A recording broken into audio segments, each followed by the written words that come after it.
औज़ुबिल्लाहिमिनश्शैतानिर्रजीम बिस्मिल्लाहिर्रहमानिर्रहीम। Shujabad marriage club की दुनिया में खुश आमदीद। मैं कारी मोहम्मद इमरान सब दोस्तों, बहनों, भाइयों और बुज़ुर्गों की खिदमत में सलाम अर्ज़ करता हूँ। उम्मीद करता हूँ आप सब ठीक ठाक और खैरियत से होंगे। अल्लाह ताला सबको अपने हिफ्ज़ व अमान में रखे।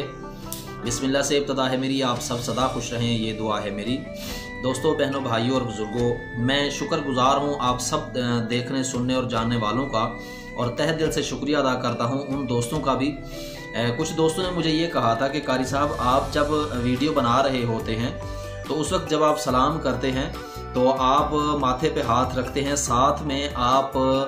बाएं हाथ में आपने पेंसिल पकड़ी होती है और बाएं हाथ से ही सलाम कर रहे होते हैं। और मैं शुक्रिया अदा करता हूँ माशाल्लाह से इतनी बगौर वीडियोज़ को देखने का भी उन दोस्तों का। उनकी खिदमत में अर्ज़ कर देना चाहता हूँ कि देखें, जब भी आप अपने मोबाइल के फ्रंट कैमरे से वीडियो बनाते हैं तो जब भी आप दाएं हाथ का सलाम करेंगे या दाएं हाथ में पेंसिल आपने पकड़ी होगी, तो जब भी आप इशारा करेंगे तो जब आप वीडियो को खुद देखेंगे तो फिर उसमें आपको पता चलेगा कि शायद आपने लेफ़्ट हैंड में जो ना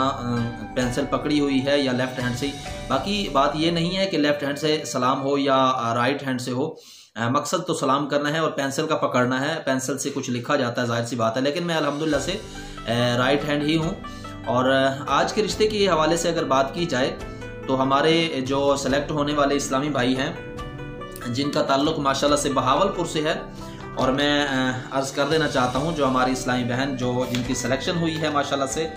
जो रिश्ता हमारी तरफ से सेलेक्ट हुआ है, माशाल्लाह से उन्होंने इस्लाम कबूल किया था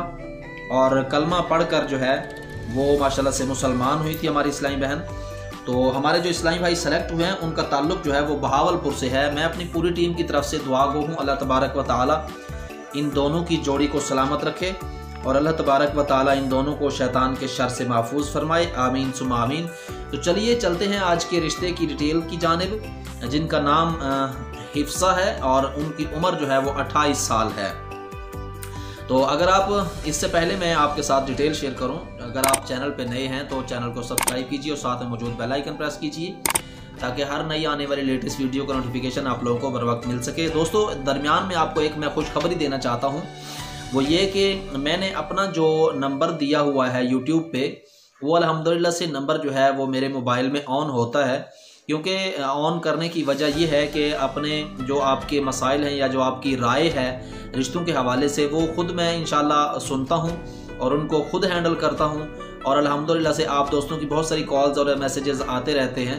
और मैं आप दोस्तों की खिदमत में एक हाथ जोड़कर आपसे रिक्वेस्ट करता हूँ कि प्लीज़ खुदारा जो है ना मैसेजेस और कॉल्स वगैरह बहुत ज़्यादा करके तंग नहीं किया करें। ये ना हो कि फिर जैसे कि मैंने पहले से नंबर ऑफ़ रखा हुआ था फिर मुझे दोबारा से ऑफ़ रखना पड़े, तो इसमें काफ़ी सारी कबाहतें और काफ़ी सारे मसाइल पैदा होते हैं। मैंने आप लोगों की सहूलत की खातिर ही, आप लोगों की सहूलत के पेश नज़र ही मैंने मोबाइल को नंबर को ऑन किया ताकि आप दोस्तों से खुद मैं बातचीत कर सकूं और रिश्ते के हवाले से आप लोगों को मैं आगाह कर सकूं। तो आज का रिश्ता नोट कीजिए। आज का रिश्ता हिफ्सा का है, जिनकी उम्र 28 साल है और इनका कहना है कि मेरी तालीम BSc है और मेरे 4 भाई और 2 बहनें हैं, और मैं कॉल सेंटर के अलावा अपने ही घर में फैशन, ज्वेलरी और ब्राइडल का काम भी मैंने घर में रखा हुआ है, और मेरी रिहाइश समड़ियाल सियालकोट से है।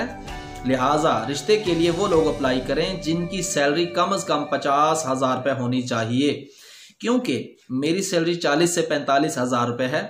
और मैं चाहती हूँ कि आउट ऑफ फैमिली शादी हो, और शादी उससे करनी है जिनकी फैमिली बहुत अच्छी हो और मुझे मेरी जॉब से मना भी ना करें। सख्त किस्म का शोहर नहीं चाहिए है, शोहर की शक्ल में एक फ्रेंड्स चाहिए, क्योंकि फ्रेंड्स जैसा शोहर हो तो लाइफ जो है वो काफ़ी अच्छी गुजर जाती है, काफ़ी आसान लाइफ हो जाती है,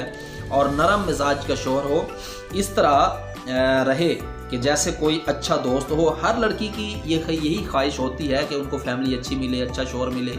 तो मेरे ख्याल में अगर इंसान खुद अच्छा हो तो किसी को ये कहने की ज़रूरत नहीं पड़ती है कि मुझे फ़लाँ दोस्त अच्छा नहीं मिला, मुझे फ़लाँ शोहर अच्छा नहीं मिला,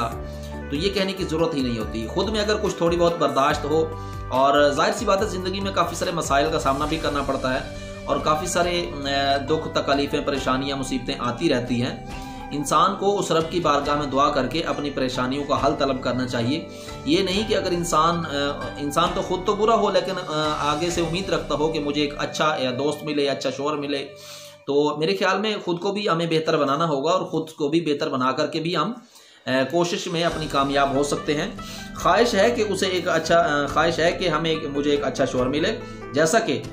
ये भी आप दोस्तों को जैसा कि पता है माशाल्लाह से कि जोड़े तो जाहिर सी बात है आसमानों पर ही बनते हैं, और हम तो बेशक तकदीर के आगे जो है हम अल्हम्दुलिल्लाह से तकदीर के आगे बिल्कुल बेशक जो है ना हम बिल्कुल ऐसे के समझ लें बेबस होकर ही हम ज़िंदगी गुजारते हैं। तकदीर के आगे किसी का जोर नहीं होता है, जाहिर सी बात है जिस वक्त में मौत लिखी होती है उसी वक्त में ही आती है, तो कोई मिनट और सेकंड आगे पीछे बिल्कुल नहीं होता। जाहिर सी बात है हम तकदीर के आगे बेबस हैं, जोड़े जैसा कि आसमानों पर बनते हैं, जो जिसकी मुकद्दर और किस्मत में लिखा होता है जाहिर सी बात है वही कुछ उसके नसीब में होता है। और बहन भाइयों में से 3 की शादियां हो गई हैं, 2 भाई और 1 बहन की जो कि शादी हो चुकी है, और वो माशाल्लाह से अपने घर में ही हंसी खुशी ज़िंदगी गुजार रहे हैं। हमारी बहन हिफ्ज़ा से एक छोटी उनकी बहन है, अभी उनकी शादी भी माशाल्लाह से करनी है। उन्होंने कहा है कि अगर मेरी शादी आपके चैनल के तवज्जुह से हो जाती है तो हम अल्हम्दुलिल्लाह अपनी छोटी बहन के हवाले से भी आपको डिटेल फराहम करेंगे, और कोशिश यही होगी कि जो ना बेहतर से बेहतर तरीके से शादी सरअंजाम पाए, और उनकी छोटी बहन की डिटेल भी जो है ना वो जैसे ही फराहम होगी तो हम इंशाल्लाह उनकी डिटेल भी आप लोगों के गोशे गुजार करेंगे। और फलाना कहती हैं कि चाहती हूँ कि मेरी ज़िंदगी भी खुशियों से भरी रहे, पढ़े लिखे लोगों को ज़्यादा तरजीह दी जाएगी। जैसा कि जाहिर सी बात है जो भी पढ़ा लिखा शख्स होता है उसकी यही ख्वाहिश होती है कि पढ़ा लिखा ही शख्स मिले, और जो कम पढ़ा लिखा होता है तो वो यही चाहता है कि नॉर्मल सी फैमिली होनी चाहिए। कुछ लोगों की डिमांड्स होती हैं, हमारे कुछ भाई जो हमारे दोस्त हैं वो बाहर के ममालिक में रहते हैं और शादी के लिए रिश्ते के लिए अप्लाई कर रहे होते हैं। मुझे कुछ 4-5 दिन से बाहर के ममालिक से कॉल्स भी आ रही हैं और वो कहते हैं कि हमें कारी साहब एक अच्छा सा रिश्ता चाहिए, नॉर्मल फैमिली हो, अच्छी फैमिली हो। तो बारहा उनका ये कहना इस बात की दलील है कि माशाल्लाह से हम अल्हम्दुलिल्लाह से बेहतरीन काम कर रहे हैं। और रही बात ये कि बाहर से जो कॉल्स आती हैं उनको मैंने ये भी कहा है कि भाई देखें अगर बाहर से कोई रिश्ता अगर मिलेगा तो इंशाल्लाह ताला हम आपके साथ ज़रूर शेयर करेंगे, लेकिन ऐसा है कि अगर आपने शादी करनी है तो जाहिर सी बात है आपको पाकिस्तान आना पड़ेगा। तो जब आप पाकिस्तान आते हैं तो फिर हमें आप कॉल्स करके बताएं कि हम फलां शहर से आपसे बात कर रहे हैं, तो हमें रिश्तों के लिए मतलब कि डिटेल्स चाहिए। तो भाई जो रिश्तों की डिटेल्स हमारे पास मौजूद हैं, तो इससे ये नहीं कि आप ये कहें कि जी हमें फलां ऐसा है कि कुछ दोस्त अप्लाई भी कर रहे होते हैं लेकिन अप्लाई किसी और तरीके से कर रहे होते हैं। जो हम डिस्क्रिप्शन में फॉर्म देते हैं उस फॉर्म के हवाले से मैं आप लोगों को आगाह करता चलूं कि उस फॉर्म को जो मैं आप दोस्तों के पर्सनल में कभी नंबर पे सेंड कर रहा होता हूं, कभी आपको ये कह रहा होता हूं कि आप फॉर्म फिल करके हमें दें ताकि हम आपकी डिटेल्स लड़की वालों के साथ शेयर करें। तो उस फॉर्म को एडिट करके आपने अपनी डिटेल भरनी होती है। ये नहीं कि आप अलहदा से अपनी डिटेल हम मुझे सेंड कर रहे होते हैं, फिर मेरे लिए कुछ परेशानियाँ बनती हैं कि मैंने खुद से उनको एडिट करके उनकी डिटेल्स जो है ना लड़की वालों के साथ जब शेयर की जाती है, इस तरह मुझे आसानी हो जाती है कि जब मैं आप लोगों को फॉर्म सेंड करता हूं तो आप उसको एडिट करके थोड़ा सा उसमें जो ना अपनी मुकम्मल डिटेल फराहम करें, और साथ में अपनी एक आईडी कार्ड की फ़ोटो कापी की पिक्चर भी हमें दे दिया करें दोनों साइड की, और साथ में अपनी एक तस्वीर भी जो है ना हमें व्हाट्सअप कर दिया करें ताकि हमें आपकी डिटेल आगे सेंड करने में हमें किसी किस्म की परेशानी का सामना ना हो। दुआ है अल्लाह तबारक व तआला हमारी इस काविश को, छोटी सी कोशिश को अपनी बारगाह में कबूल फरमाए, आमीन। तो चलिए चलते हैं, मुझे दीजिए इजाज़त नेक्स्ट आने वाली वीडियो तक के लिए। अगर वीडियो अच्छी लगी हो दोस्तों के साथ शेयर कीजिए, अपने चाहने वालों के साथ शेयर कीजिए, वीडियो को लाइक कीजिए और एक अच्छा सा कमेंट कीजिए। अल्लाह ताला आप दोस्तों को खुश रखे, आमीन, जज़ाकल्लाह। अस्सलामु अलैकुम व रहमतुल्लाहि व बरकातुहू। पाक फौज जिंदाबाद, पाकिस्तान पाइंदाबाद।